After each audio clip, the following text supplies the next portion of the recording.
I spent most of my life as a hunting guide on the border of Montana and Wyoming.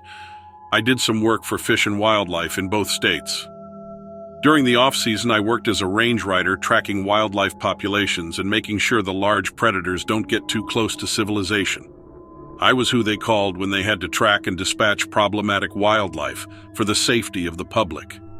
It's not what I would call a fun job, but I was damn good at it. I was called out to northwestern Wyoming to track down a problematic brown bear.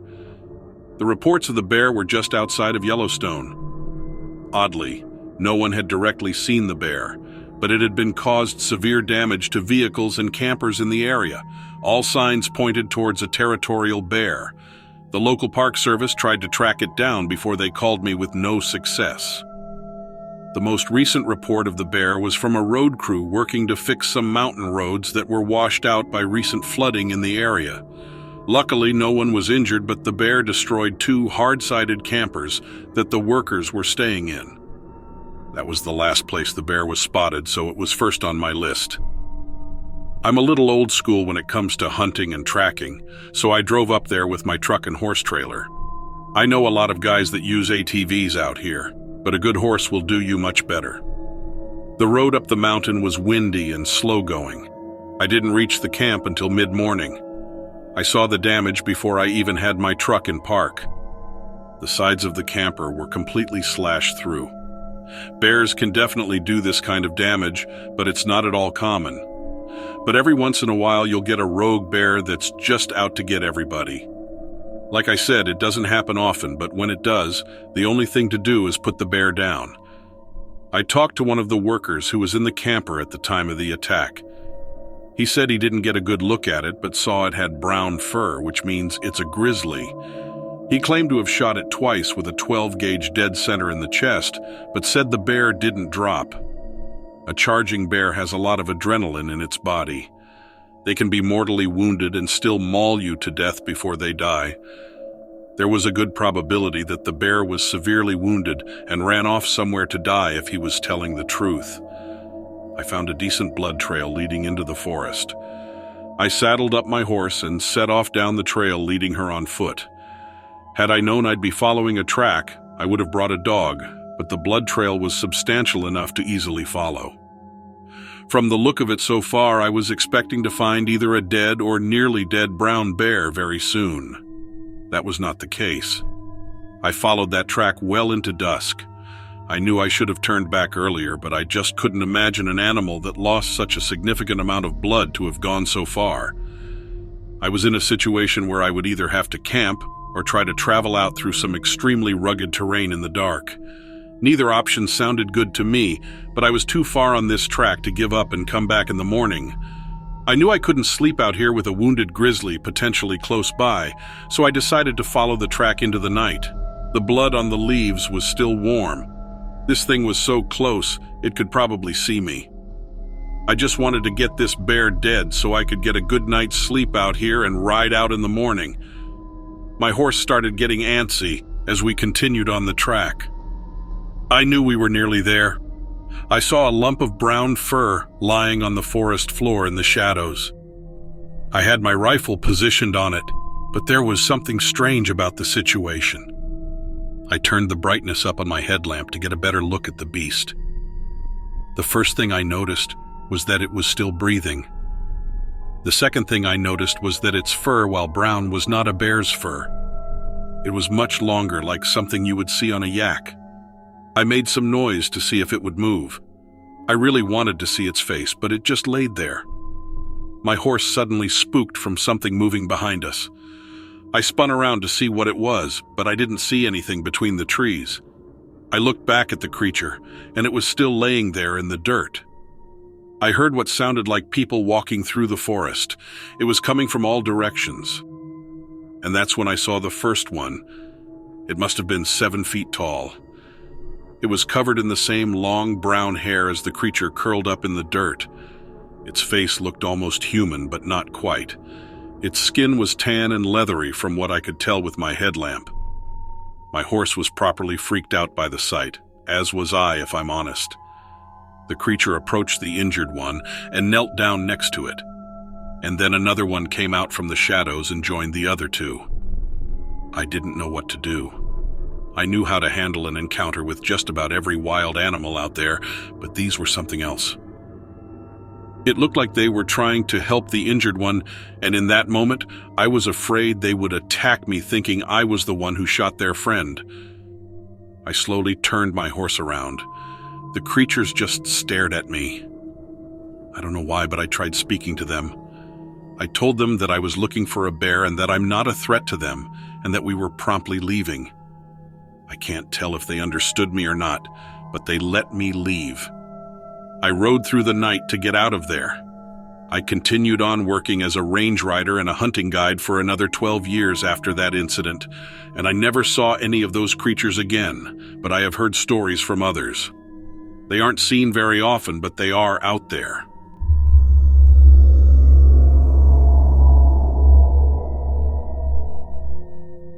It's hard to believe that so many mystical creatures and beings exist in the world, and thought that maybe some people were exaggerating or straight up lying. Well, I no longer believe that. After hearing so many stories, I felt inspired to try to hunt down one of these things myself. I grew up in Delaware County, Pennsylvania, which is right on the border of Pennsylvania and Delaware. There's a state park close by, Brandywine State Park, where the famous battle was fought. A small part of that park is known as Beaver Valley. From satanic cults to a town full of little people, the number of conspiracies surrounding the place can lead you down quite the rabbit hole. I've been there in the daytime once or twice. Some people used it as a shortcut when Naaman's Road was backed up, but never at night and never on any of the roads that supposedly harbored evil spirits. Well, one night after getting out of work around 11 at night, but feeling adventurous, I called my buddy Alan to see if he wanted to check the place out with me. He agreed, and within a half hour I had picked him up and we were on our way. The park itself is pretty big, and there are multiple roads leading into and out of it. Navigating it can be a little confusing, and cell phone service sucks down there, so GPS apps don't always work. Alan said he knew his way around, but I didn't really believe him. It didn't matter. I didn't have anything else to do this late at night anyway. Driving through the outskirts of the park was a little bit creepy. A few people live back there, but there's no streetlights at all. The only illumination we had was being cast by my car's headlights. The roads rose and fell and curved often, sometimes sharply, so I had to give driving my full attention. Eventually, we found what we were really looking for. Satan's Road, so called because of the way the trees grow along the road. They all curve away from the road as if they are trying to uproot and escape something coming from deeper within the forest. I've heard about it plenty of times, but actually seeing it, well, it's a very different experience. There's rumors of cults practicing satanic rituals here in the wood. Recalling the rumors and seeing the trees, I was starting to feel like I had my fill of weirdness for the night. I was thinking about getting through as fast as I could and getting back out onto one of the large roads when Alan gave a surprised yelp from the passenger seat. He told me that he was looking in the forest beside the car and had seen something running alongside before disappearing into the brush. He didn't know what it was, but said it could have been a deer or something. There's a lot of them back here. I hoped so and kept driving. I figured we were 3/4 of the way through when I rounded another sharp curve and had to slam my brakes on. I had almost hit him. Right in front of the car, about 10 feet away, shining in the headlights, stood a completely naked man. It's January and the temperatures have been dropping into the 30s lately, so the guy should have been freezing. A tall, thin man, filthy with long, matted brown hair and an unkempt beard, stood staring into the windshield, not shivering or showing any signs of being exposed to the cold air. His breath wasn't even fogging. Me and Alan sat silently, both too shocked to say anything, and honestly, I was extremely scared. It started to get colder. Even inside the car, I started to shiver slightly, and then a moment later, uncontrollably, Alan was doing the same next to me. I began coming around to what was happening and reached down to put the car in reverse. Something was telling me to get the hell out of there and leave the naked guy standing in the road. The car wouldn't move. Pressing the gas, the engine wouldn't even rev. I wasn't even sure it was on anymore. My head was beginning to feel foggy. Thoughts and ideas kept forming in my head but slipping away before they could take root. I vaguely remember Alan next to me reciting something that sounded like a Bible verse. As far as I know, Alan isn't particularly religious, and I found it odd that he could quote passages from the Bible. The man started to move, slowly stepping backward methodically, foot after foot. Still staring right into the windshield at me and Alan, he backed away completely out of view of the headlights. All that was in front of us was a stretch of empty road. I started warming up immediately and the fogginess began drifting away. Then I saw the eyes. Ahead on the road, coming from where the man had disappeared, were a pair of narrowed red orbs, hovering around 8 feet off the ground. They were moving slowly up and down as if attached to something moving. The creature slowly appeared in view of the light. It had the shape and size of a horse, but the head was a sick cross between a ram and a man. Curling horns jutted from both sides and wisps of dark fur, but the nose and mouth were unmistakably human. The fogginess returned tenfold, and I couldn't keep my eyes open any longer. I woke up to banging on the window next to my head. I had an excruciating headache, and there was a light being shined in my face. It was a police officer.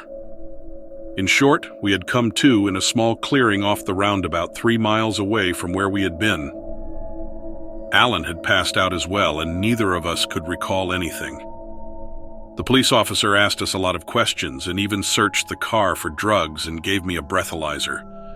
We told him everything, and by the time we were done, he must have just thought we were some kind of weird loonies and wanted to be rid of us, so we hadn't really done anything illegal. At least I don't think so he let us go. I don't know how we ended up in the clearing, and I don't remember what happened after we saw the thing. Bits and pieces are coming back to me slowly. I'm trying to think of all kinds of excuses. Maybe something was up with my car, and we got a non-lethal dose of carbon monoxide or something, I don't know. Since that night, there are random moments where I feel a sense of overwhelming terror, like something horrible is only seconds away from happening. And for some reason, the date August 17th, 2026, is constantly on my mind. I can't get it out of my head, and I have no idea why.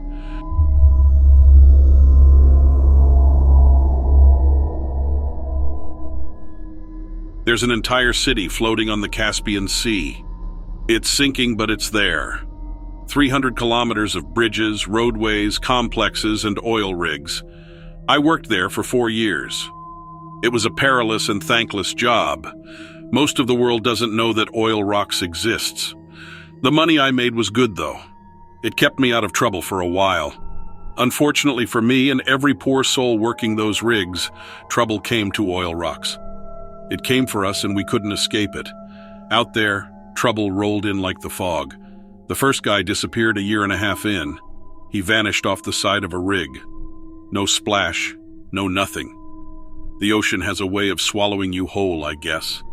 It's swallowing the whole city. Regardless, we should have known something was up then. They kept his disappearance quiet, the higher-ups. When we asked to review the security footage from the area he was working, they outright refused. Red flag, right? The thing about red flags is they're still so easy to ignore. It isn't red or green or any color at all if you decide to just look the other way. That's what we did. We looked away and we went on with our lives, working in the middle of the Caspian Sea. After that disappearance, we had a few more months of peace. Then we only had trouble. I wish I could say I'd seen it first. I didn't. I did hear it, though. One night, the whole ocean sounded like it was croaking. It sounded like a sea of frogs. None of us could see anything in the dark water, but the company assured us that it was just the sounds of migrating whales. I've heard whales before. I've seen and studied whales. Those sounds weren't coming from any whale that lives in our sea. It came back a couple nights later. This time there was a splash. Because we heard our man hit the water, we knew where to look. We got a flotation device in his arms, and we were hoisting him up in no time. A few blankets later, and the guy was right as rain, toasty and chatting us up. Escaping death is pretty exciting, I guess. He said somebody pushed him. We knew he'd been alone in the area and every other guy was accounted for. Nobody living on oil rocks could have reached him, let alone thrown him over the railing. We mandated a buddy system after that. Trouble didn't care. It came for us in twos. 2 guys that I started with were the next to encounter the croaking thing from the Caspian Sea. They were attacked. Maimed would be a better description. The company had to bury their injuries under the guise of an equipment malfunction. We work with some heavy machinery, but nothing that could cut into you like the 2 guys were cut. It was ugly. They lived, as far as I know. I don't know how we escaped it without any fatalities, but we did. Over the course of the next few weeks, more and more of us started to see it. My buddy described it as a man with a head of seaweed for hair. Others said it looked like an alien. I saw it one time, just the once, as it slipped off of the rig and fell into the ocean. It's hard to describe, I guess. There's nothing to compare it to in a way that feels justified. It had arms like a man. It had legs like a man. I thought I saw hands, webbed fingers, coming out of all 4 of those limbs. Its skin was thick and warty like a toad or a frog, I forget which one. Its stomach was bulbous like a pregnant girl's. Its eyes were wide-set, large and red. It turns my stomach just to thick about that face. It hurts to think about the long mouth and the rows of needlepoint teeth. It wasn't a whale, I'll tell you that much. It was a nightmare. I spotted it as it fled another point of attack. It had come for one of the ladies working at oil rocks. She was smarter than the rest of us, apparently, because she picked up a wrench and taught that thing a lesson. She was covered in a mucus-like blood that certainly wasn't hers. That was when the Iranians came in. Government types, they only gave their credentials to our superiors. The rest of us just did what they said. Quarantine. Some of us were sent home, myself included. The lady covered in that mucus was hauled back to the mainland. I don't know what became of her, and I've never wanted to ask. The last thing she said to any of us was, "It's starting to burn." Can you imagine that? Being covered in the blood of something that tried to kill you, and that slime is starting to give you a rash? The way she said it, I'll never forget. Starting to burn, only starting. She was scratching and patting at her skin like smoke was coming off it. Then they took her away. If burning was only the start, what came next? Did they take her to a hospital or a lab? I guess I'm just lucky that I wasn't with her. Over those few weeks, we were forced to accept a very hard truth. Out there on oil rocks, we fancied ourselves the smartest things around. We went looking for privacy, thinking we could demand it from nature. Nature had a different plan. Nature taught us that no matter how many bridges we build, or how many rigs we stab into the earth, we are not the masters of the ocean or the land. We aren't even safe on the structures that we built. At any point in time, something can rush up from the dark and drag you back into the depths.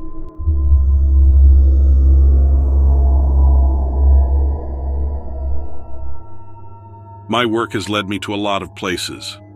You'll need to know why I was out in the middle of nowhere if you're going to believe the rest of this. I'm a contractor. I specialize in flooring installation. Carpet, wood, concrete. If you walk on it, I put it down. Everyone needs floors, you see. Even the government. Even in places they don't want many people to be walking. That's enough of the spooky, ominous meandering. To tell you the truth, I was excited to take the job.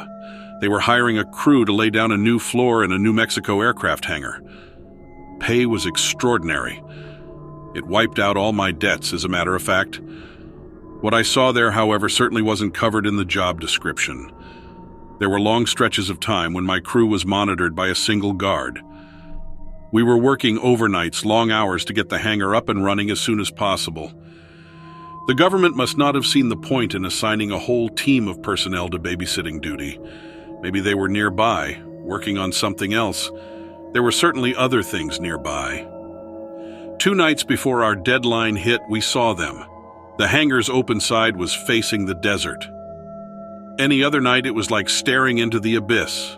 When we were lucky, we'd see the faint shimmer of a star. Fortunately for us, we hadn't taken the job for the view. Aside from the occasional smoke break, we didn't step foot outside. This night, those smoke breaks were nearly the death of us. Shane went out to take the first break and came back yelling. He said he saw something walking out there. The guard instructed us to stay put, to get back to work, while he took his flashlight to check the perimeter. He came back empty-handed and warned Shane that one more outburst would get us all canned. Shane kept quiet after that. The guard, however, did not. Seemingly at random, just an hour or two later, he snapped his flashlight back on and broke into a sprint. He was running straight into the desert. There was no explanation. A few of us dropped our tools and watched, but none of us called out, especially not Shane. We watched his bobbing flashlight until he got so far that even it faded into the night. There was no chance we went back to work, not after that. Instead, we approached the open doorway. We swung a few of our spotlights around to get a better look at the landscape. It didn't help. We still didn't call out, but we were watching for any signs of our government-approved babysitter. When 15 minutes passed, we started to chatter. We asked Shane to describe what he saw again. He said a naked man walking with a hunched back and hanging limbs. One of us remarked that we were dealing with a zombie. I don't remember who said it, but honestly, a zombie would have been easier. Another few moments passed and Shane spoke again. This time he pointed for our eyes to follow, and our gazes all landed on the silhouette of the guard. He was finally lumbering back to the hangar. His back was hunched. His arms were hanging. As his silhouette entered the glow of the spotlight, I noticed something weird. I don't know how many of the other guys saw it. We didn't ask after the job was over. The details of his uniform, the buttoned breast pocket and the name tag, were sliding into place. It was as if his attire was being sculpted out of clay. By the time the light was fully on him, he looked the same as before. But I knew what I saw, and Shane recognized his gait. Shane lifted a floor scraper like a broom with a flat metal head and held it out like a spear. He shouted for the guard to stay back. To everyone's surprise, the guard did exactly that. The thing knew it was caught, I realized. It knew it was caught and it wasn't looking for a fight. Then, with the rest of us watching, it just started to change. Its skin and wardrobe slipped and shimmered, like cement being mixed in a bucket. It changed color too, every part of it. The light hue of its skin and the dark hue of its uniform faded to the same beige as the sand beneath its feet. It was blending into the desert, camouflaging itself like a chameleon. The process didn't last more than a few minutes. It vanished right before our eyes. We tried to watch for footprints in the dirt. There weren't any, not after it disappeared or before. It didn't feel real at the time. It doesn't feel real now. Honestly, I guess that's why we went back to work. We resumed the night as usual, although our eyes kept jumping to the door. To the night, to the space in the distance where the shape of the guard had first returned. Whatever it was, it didn't come back. And we finished the job early. Our employers were glad to hear us insist that we didn't see anything that night. They wanted to forget it as much as we did, and they didn't want word to get out. If it wasn't for this one thought, I guess the encounter would be pushed from my mind entirely. If it did want to come back, how would I know where it was? How would I know who it was?